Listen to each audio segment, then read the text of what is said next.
देखिए, जब भी कोई चुनाव में जाता है तो हारने के लिए तो नहीं जाता है। झारखंड में आप भी जानते हैं कि हमारे पास संख्या नहीं है, फिर भी हमारे नेता वोट का जुटान आखिर कैसे हो? जो विक्षुब्ध लोग होंगे गठबंधन के, उसके अलावा आपने देखे होंगे कि जयराम महतो भी हैं। सर, जिस तरीके से जीएमएम ने भी अपनी 2 सीटों की दावेदारी पेश कर दी है, कांग्रेस ने भी अपना उम्मीदवार उतार दिया है और बीजेपी इतना देर क्यों कर रही है जबकि बाकी राज्यों में अपने उम्मीदवार वो उतार चुकी है? झारखंड को लेकर इतना देर? देखिए, जहाँ तक झारखंड का प्रश्न है, ये अद्भुत गठबंधन है।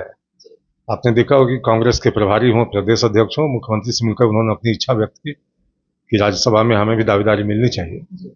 लेकिन अब 2-3 दिनों की चुप्पी के पश्चात जिस तरह से झारखंड मुक्ति मोर्चा की बात सामने आ रही है कि दोनों सीट पर हम अपना उम्मीदवार देना चाहते हैं, तो अब जो संख्या बल है उसके अनुसार तो जो खींचतान होना है, मैं समझता हूँ असंभावी है, टाला नहीं जा सकता।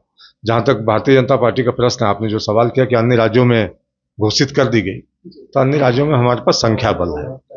झारखंड में आप भी जानते हैं कि हमारे पास संख्या नहीं है, फिर भी हमारे नेता उम्मीदवार देने के लिए आसान्वित हैं। और जो गठबंधन के हालात चल रहे हैं, मैं समझता हूँ कि उस खींचतान में जो विक्षुब्ध लोग होंगे निश्चित रूप से एक राष्ट्रवादी सोच के साथ आएंगे और जो नरेंद्र मोदी जी के नेतृत्व में सरकार चल रही है उसको राज्यसभा में कैसे मजबूती मिल सके, इस दिशा में भी लोग सोचेंगे। जैसा आपने खुद ही कहा कि हमारे पास संख्या बल कम है, तो उसके बावजूद भी बीजेपी अपने जीत के दावे पेश कर रही है, ये कैसे? देखिए, जब भी कोई चुनाव में जाता है तो हारने के लिए तो नहीं जाता है। तो पहले से ही अगर हम मन बना लें कि नहीं, हम हारने वाले हैं, तो वहीं हार हो जाती है।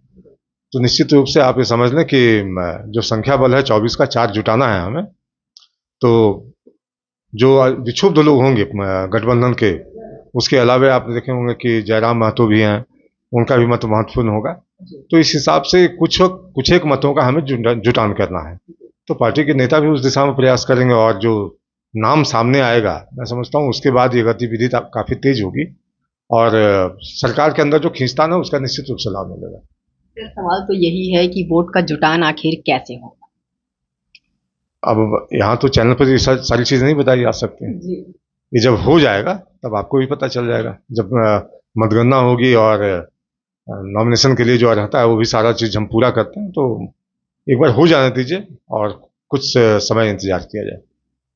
सर, जैसा कि कांग्रेस ने भी अपने उम्मीदवार को उतार दिया है, प्रणव झा को, और हमारी जेएमएम से बात हुई है अभी तो उन्होंने कहा कि इसकी जानकारी हमें भी नहीं है कि आला कमान से मिलकर उन्होंने अपने उम्मीदवार को उतारा है या फिर उनके बगैर जानकारी की है।